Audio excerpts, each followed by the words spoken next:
Hello and welcome. अगला question है हमारे पास, write a short note on examination of witnesses by police. ये क्वेश्चन हमारे पास HJS 2007 DJS 2000 में पूछा गया है। इसमें जो पुलिस के द्वारा एग्जामिन किए जाते हैं विटनेसेस, हमें उस प्रोसीजर को और उन सेक्शंस को डील करना है। आंसर हम स्टार्ट करेंगे इंट्रोडक्शन के साथ। इंट्रोडक्शन में आ गया हमारे पास सेक्शन 161 और 162 जो है वो डील करता है ओरल एग्जामिनेशन, जो विटनेसेस के ओरल एग्जामिनेशंस पुलिस के द्वारा। तो बेसिकली जो विटनेसेस के एग्जामिनेशन होते हैं ओरल तरीके से, उनके बारे में डील करता है सेक्शन 161 और 162।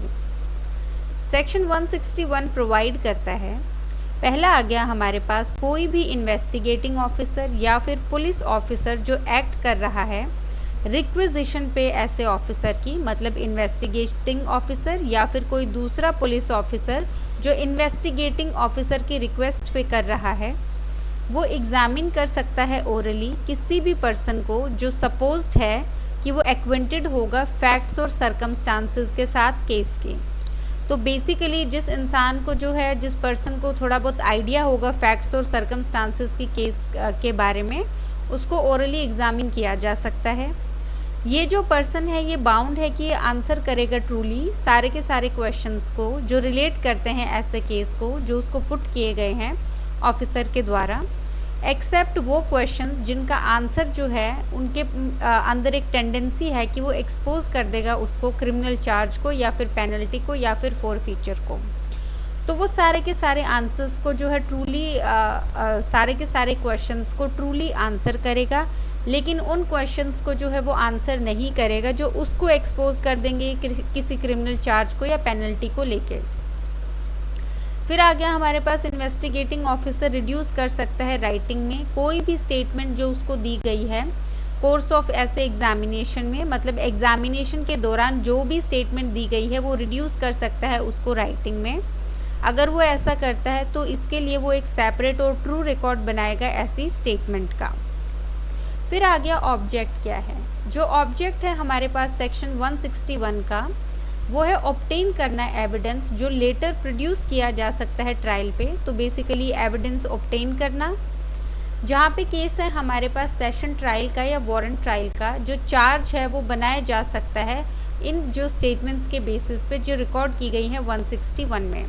तो बेसिकली दो ऑब्जेक्ट्स हैं हमारे पास, पहला है एविडेंस ऑब्टेन करना, दूसरा है जो चार्ज फॉर्मेशन होगी वो इन स्टेटमेंट्स हैं उनके बेसिस पे की जा सकती है। फिर आ गया एनी पर्सन।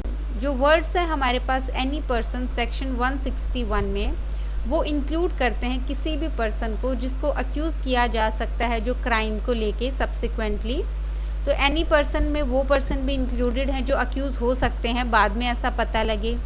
अगर एक पर्सन बाउंड है आंसर करने के लिए सारे के सारे क्वेश्चंस ट्रूली, वो रिफ्यूज़ करता है आंसर करने के लिए, तो वो लाइबल हो जाएगा कि वो पनिशेबल होगा अंडर सेक्शन 179 ऑफ IPC। तो अगर वो मना कर देता है कि वो आंसर नहीं करेगा तो सेक्शन 179 ऑफ IPC के अंडर उसको पनिश किया जाएगा। अगर वो पर्सन आंसर देता है जो कि फॉल्स है, झूठ है, और वो जानता है कि ये जो है फॉल्स है, या फिर बिलीव करता है कि ये फॉल्स है, या फिर बिलीव नहीं करता है कि ये ट्रू है, तो वो लाइबल होगा, उसको पनिश किया जाएगा under section 193 of Indian penal code. तो जहाँ पे रिफ्यूज़ करता है कम्प्लीटली सेक्शन 179 ऑफ IPC, जहाँ पे फॉल्स एविडेंस देता है वहाँ पे 193 जो है IPC का, वो जो है इट कम्स इनटू प्ले। इन दोनों को जो है फिर इनके अंदर जो है उसको पनिश किया जाएगा। फिर आ गया refuse to answer. Accused person silent रह सकता है या रिफ्यूज़ कर सकता है आंसर करने को जब उसको कन्फ्रंट किया जाएगा इंक्रिमिनेटिंग क्वेश्चन के साथ। इंक्रिमिनेटिंग क्वेश्चन जो उसको ही जो है सज़ा दिलवा सकता है या उसको ही क्रिमिनल ठहरा सकता है। आर्टिकल 20 क्लोज 3 जो है कॉन्स्टिट्यूशन का, वो क्लियरली प्रोवाइड करता है कि कोई भी पर्सन जो अक्यूज्ड है किसी भी ऑफेंस का, उसको कंपेल नहीं किया जा सकता कि वो विटनेस होगा अगेंस्ट हिमसेल्फ, कि खुद के अगेंस्ट वो विटनेस होगा। ये जो है हमारे पास कॉन्स्टिट्यूशनल राइट है। सुप्रीम कोर्ट जो है इन नंदनी सतपदी वर्सेस PL दानी 1978 के केस में हेल्ड किया कि जो एरिया कवर किया गया है आर्टिकल 20 क्लोज 3 के द्वारा और सेक्शन 161 सब सेक्शन 2 के द्वारा, वो एक पार्लियामेंट्री क्लोज है जो कॉन्स्टिट्यूशनल क्लोज है उस पर। तो बेसिकली ये जो है सिर्फ ग्लोस मतलब ये जो पहले से ही आपको आर्टिकल दिया गया है सिर्फ उसको शाइन कर रहा है, उसको पॉलिश कर रहा है। ये जो दोनों चीज़ें हैं ये एक ही बात है। इस क्वेश्चन में एक और बात ध्यान रखने वाली है, आपको जो है स्टेटमेंट क्वेश्चन भी पूछा जाता है। जैसे आपको दे देंगे ये वाली स्टेटमेंट कि जो area covered by article 20 close 3 and section 161 close 2 ये एक पार्लियामेंट्री क्लोज है सिर्फ कॉन्स्टिट्यूशनल क्लोज पे, और उसके बाद लिख देंगे आपको एक्सप्लेन। तो उसमें भी जो है आप ये वाला टॉपिक एक्सप्लेन करेंगे, स्पेशली आप ये वाला कॉन्सेप्ट कि वो रिफ्यूज़ कर सकता है आंसर करने के लिए, आर्टिकल 20 क्लोज 3 मेंशन करेंगे, सेक्शन 161 सब सेक्शन 2 पूरा एक्सप्लेन करेंगे। लास्ट में आप इंटरलिंक करेंगे, दोनों को इंडिविजुअली एक्सप्लेन करेंगे और बाद में इंटरलिंक करेंगे दोनों को। ऐसा करके जो है आप इस स्टेटमेंट क्वेश्चन को अटेम्प्ट करेंगे। फिर आ गया हमारे पास case law, that is Tilkeshwar Singh versus state of Bihar 1956 supreme court. इसमें हेल्ड किया गया कि इन्वेस्टिगेटिंग ऑफिसर रिक्वायर्ड है कि वो एक सेपरेट और ट्रू रिकॉर्ड देगा स्टेटमेंट का हर एक पर्सन की जिसकी स्टेटमेंट जो है वो रिकॉर्ड करता है। अगर इन्वेस्टिगेटिंग ऑफिसर रिकॉर्ड करता है एक जॉइंट स्टेटमेंट तो ये जो है क्लियरली एक कॉन्ट्रावेंशन होगा सेक्शन 161 सब सेक्शन 3 का, कि अगर जॉइंट स्टेटमेंट आती है तो वो इस सेक्शन के अगेंस्ट होगा। ये कॉन्ट्रावेंशन हाउ एवर ये रेंडर नहीं करेगा इन पर्सनस को कि ये इनकॉम्पिटेंट विटनेसेस हो जाएं या इनका एविडेंस इनएडमिसिबल हो जाए। ना ही ये विटनेसेस जो हैं इनकॉम्पिटेंट होंगे, ना ही जो एविडेंस है वो इनएडमिसिबल होगा। ये सिर्फ अफेक्ट करेगा जो वेट अटैच किया जाएगा एविडेंस के साथ, तो जो एविडेंस की क्रेडिबिलिटी है उसको जो है ये अफेक्ट करेगा। अदरवाइज कॉम्पिटेंट होंगे विटनेस और एविडेंस भी एडमिसिबल होगा। ये जो है आपको सिचुएशन बेस्ड क्वेश्चन भी पूछा जा सकता है कि इन्वेस्टिगेटिंग ऑफिसर ने एक जॉइंट स्टेटमेंट ली है तो उसकी क्या एविडेंशियरी वैल्यू है या फिर उसकी क्या जो है क्रेडिबिलिटी है। तो आप वहाँ पे जो है ये केस लॉ के साथ आप ये एक्सप्लेन करेंगे ये वाला पॉइंट। कंक्लूजन में आ गया हमारे पास जो प्रोवाइजो इंसर्ट किया गया है सीआरपीसी अमेंडमेंट एक्ट 2008 के द्वारा, वो प्रोवाइड करता है कि जो स्टेटमेंट दी गई हैं अंडर सेक्शन 161 सब सेक्शन 3 वो रिकॉर्ड की जाएंगी ऑडियो वीडियो इलेक्ट्रॉनिक मीन्स के थ्रू। तो इसमें आ गया हमारे पास ये जो स्टेटमेंट्स है ये मे ऑल्सो बी रिकॉर्डेड।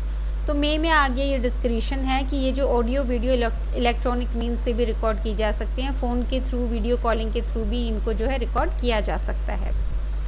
बाकी इस क्वेश्चन में 2-3 बातें ध्यान रखने वाली हैं। पहला ये कि हमने 10-15 मार्कर के हिसाब से किया है।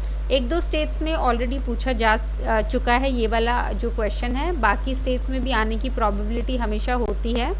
तो 10-15 मार्कर के लिए हमने जो लेंथ की है वो परफेक्ट लेंथ है। जहाँ तक 5 मार्कर में क्वेश्चन आता है वहाँ पे आप इंट्रो में अगेन सेक्शन एक्सप्लेन करेंगे, ऑब्जेक्ट आप लिखेंगे, एनी पर्सन में आप जो है इन दोनों जो पॉइंट्स को 179 193 को जो है मर्ज कर देंगे।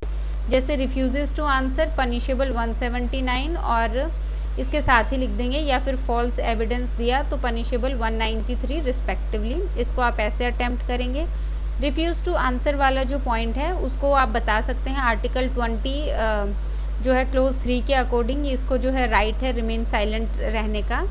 केस लो आप ये वाला मेंशन करेंगे, नंदिनी सतपदी वाला केस जो है वो सिर्फ रिफ्यूज़ल टू आंसर के लिए है, जबकि हमारे पास तिलकेश्वर सिंह वाला जो केस है वो जो काफ़ी इंपॉर्टेंट केस है टॉपिक को लेके। केस लो अगर आपको 5 मार्क्स में मेंशन करना है आप ये वाला मेंशन करेंगे। कंक्लूजन ऑलरेडी हमने एक लाइन में किया है तो आप कंक्लूजन सेम रखेंगे।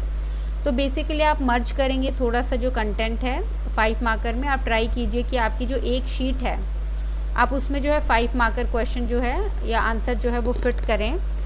द मोस्ट आप कर सकते हैं वो होता है 1.5, तो इसमें आपका जो है 1.5 में भी आपका जा सकता है, इसमें ज़्यादा वो नहीं है। लेकिन अगर 10 मार्कर है तो 2 शीट्स में, अगर 15 मार्कर है 3 में और 20 मार्कर है 4 में। अगर यही क्वेश्चन आपका 20 मार्कर में आता है तो आप क्या करेंगे, एविडेंशियरी वैल्यू भी बताएंगे जो हमारे पास सेक्शन 162 में दी गई है। वो हमारा जो है नेक्स्ट जो क्वेश्चन होगा वो 162 पे ही बेस्ड होगा। तो अगर ज़्यादा मार्क्स के लिए पूछा गया है तो आप इसके बाकी पार्ट्स भी ऐड करेंगे। बाकी जो है इस आंसर में हमने सब कुछ इंक्लूड कर लिया है। So thank you.